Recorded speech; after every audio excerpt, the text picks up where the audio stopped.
இன்றைக்கி நம்ம என்ன பார்க்க போகிறோம்னா ஜாவா டியூட்டோரியலை பற்றி தான் பார்க்க போகிறோம். ஃபஸ்ட்டு எடுத்தோடனே ஜாவா வந்து ஒரு ப்ரோக்ராமிங் லாங்குவேஜ். இது வந்து என்னென்னா பாப்புலரான ப்ரோக்ராமிங் லாங்குவேஜ். இதை வச்சு என்ன பண்ண முடியும்னா ஜாவா வச்சு என்ன பண்ண முடியும்னு யாருன்னா கேள்வி கேட்டாங்கன்னா நீங்கள் மொபைல் ஆப்ஸ் டெவலப் பண்ணலாம், அதுக்கடுத்து வெப் டெவலப்மெண்ட் பண்ணலாம், அதுக்கடுத்தது பார்த்தீங்கன்னா டெஸ்க்டாப் அப்ளிகேஷன் க்ரியேட் பண்ணலாம், கேம் டெவலப்மெண்ட் பண்ணலாம், அதுக்கடுத்தது இன்னும் அதிகமான இதெல்லாம் வந்து இருக்குது. இது வந்து பார்த்திங்கன்னா இப்போ வந்து இதில் வந்து என்னென்னா ஃபஸ்ட்டு எடுத்தோடனே நம்ம வந்து பப்ளிக் கிளாஸ் மெயின் சொல்லிட்டு எழுதுகிறோம். கிளாஸ் உள்ள தான் வந்து ஒரு மெயின் மெத்தடே இருக்கும். கிளாஸ் உள்ள தான் மெயின் மெத்தடு இருக்கும். அதுக்கப்புறம் பார்த்திங்கன்னா அந்த மெயின் மெத்தடு உள்ளார தான் நம்ம எழுத போகிற டெக்ஸ்ட்டுக்கு பிரிண்ட் பண்ணக்கூடிய மெத்தட் தான் வந்து பிரிண்ட்எல்என் மெத்தடு. பிரிண்ட்எல்என்றது தான் வந்து ஒரு மெத்தடு. மெயின் மெத்தடு உள்ளார தான் அது இருக்குது அப்படின்னு சொல்லிட்டு இதில் நோட் பண்ணி டெக்ஸ்ட்டு வந்து என்னென்னு பார்த்தீங்கன்னா ஸ்ட்ரிங் போட்டு ஸ்ட்ரிங்கில் வந்து எழுதியிருக்காங்க ஹலோ வேர்ல்டுன்னு சொல்லிட்டு. நம்ம வந்து அடுத்தது வந்து இன்ட்ரோடக்ஷன் பார்ப்போம். இன்ட்ரோடக்ஷனில் பார்த்தீங்கன்னா இது வந்து பாப்புலரான ப்ரோக்ராமிங் லாங்குவேஜ் 1995 க்ரியேட் பண்ணியிருக்காங்க. இது வந்து ஓனர் யாருன்னு பார்த்தீங்கன்னா இது வந்து ஆர்க்கல் கம்பெனி தான் வந்து இதுக்கு வந்து ஜாவாவுக்கு இதில் வந்து 3 பில்லியன் டிவைஸ் இப்போ வந்து யூஸ் பண்ணிகிட்ருக்காங்க. ஜாவா வந்து யூஸ் பண்ணியிருக்காங்க. அதாவது mobile application, desktop application, web application, web server, அது வந்து அப்ளிகேஷன் சர்வர், அதுக்கடுத்தது கேமு, டேட்டாபேஸ் கனெக்ஷனு. இதுக்கெல்லாம் வந்து டேட்டாபேஸ் கனெக்ஷன்னா நம்ம ஆர்க்கலே எடுத்துக்கலாம். கேம் என்னன்னு பார்த்தீங்கன்னா நம்ம விளாட்ற கேம் தான் வந்து சின்ன சின்ன கேம்லாம் இருக்கும், அது போல் பெரிய கேமும் இருக்கும். அதுக்கடுத்தது வந்து வெப் சர்வர்னு பார்த்தீங்கன்னா வெப் சர்வர் வந்து பேக்அண்ட் சர்வரில் வந்து யூஸ் பண்ணுறது தான் வெப் சர்வர் நிறையா இருக்கும்.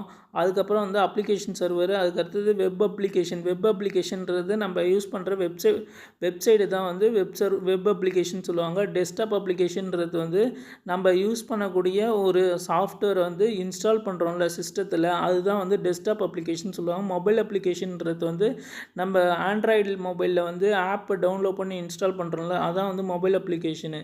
இப்போ வந்து பார்த்திங்கன்னா ஜாவா வந்து எல்லாம் விண்டோஸில் யூஸ் பண்ணலாம், மேக்கில் யூஸ் பண்ணலாம், அதுக்கடுத்து லினக்ஸில் யூஸ் பண்ணலாம், அது போல் நிறையா இருக்குது. இது வந்து most popular programming language in the world. இது வந்து பார்த்திங்கன்னா கரண்ட்டாக வந்து நிறைய டிமாண்ட் இருக்குதுன்னு சொல்கிறாங்க. இது வந்து சிம்பிளாக இருக்கும், லேர்ன் பண்ணுறதுக்கு ஈஸியாக இருக்கும், அதுக்கடுத்தது வந்து ஈஸியாக யூஸ் பண்ணலாம், அதுக்கடுத்து ஓப்பன் சோர்ஸாக இருக்குன்றாங்க.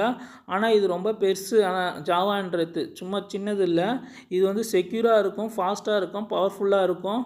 அதுக்கோசரம் தான் நம்ம ஜாவாவில் வந்து யூஸ் பண்ணுறோம். இதில் வந்து object oriented programming language use பண்ணுறாங்க. இது வந்து க்ளீன் ஸ்ட்ரக்சராக இருக்கும். அதாவது ப்ரோக்ராமிங்லேயும் அதுக்குள்ளே நமக்கு வந்து கரெக்டாக இருக்கும் ஸ்ட்ரக்சரில் எதுவும் பார்த்திங்கன்னா அடுத்தது போகும். இப்போ வந்து எப்படி இன்ஸ்டாலேஷன் ப்ராசஸ்லாம் பார்த்துக்கோங்க. இன்ஸ்டாலேஷன் ப்ராசஸ்லாம் நீங்களே பார்த்துக்க வேண்டியது தான். இப்படி தான் பண்ணுவாங்க. ஃபஸ்ட்டு ஜாவா உங்கள் சிஸ்டத்தில் இன்ஸ்டால் பண்ணியிருக்கான்னு பாருங்கள். அப்படி இல்லைனா ஆர்க்கல் வெப்சைட்டில் போய் டவுன்லோட் பண்ணி இன்ஸ்டால் பண்ணிட்டு ஜேவிஆர்எம், அதுக்கு அடுத்தது வந்து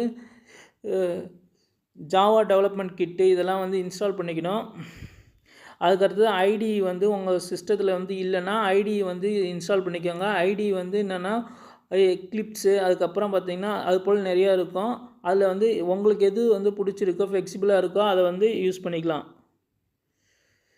சின்டெக்ஸ் பார்த்திங்கன்னா மெயின் மெத்தட் உள்ளார கிளாஸ் உள்ளார தான் மெயின் மெத்தட் இருக்கும். அதுக்கடுத்தது மெயின் மெத்தட் உள்ளார தான் வந்து நம்ம எழுத போகிற நமக்கு தேவையான ப்ரோக்ராம் ஏதாவது எழுத போகிறோன்னா அது உள்ளார ஒரு மெத்தட் இருக்கும். மெயின் மெத்தட் உள்ளார ஒரு மெத்தடு, அதுதான் வந்து இங்கே பிரிண்ட்எல்என்ற ஒரு மெத்தடை கொடுத்துருக்காங்க.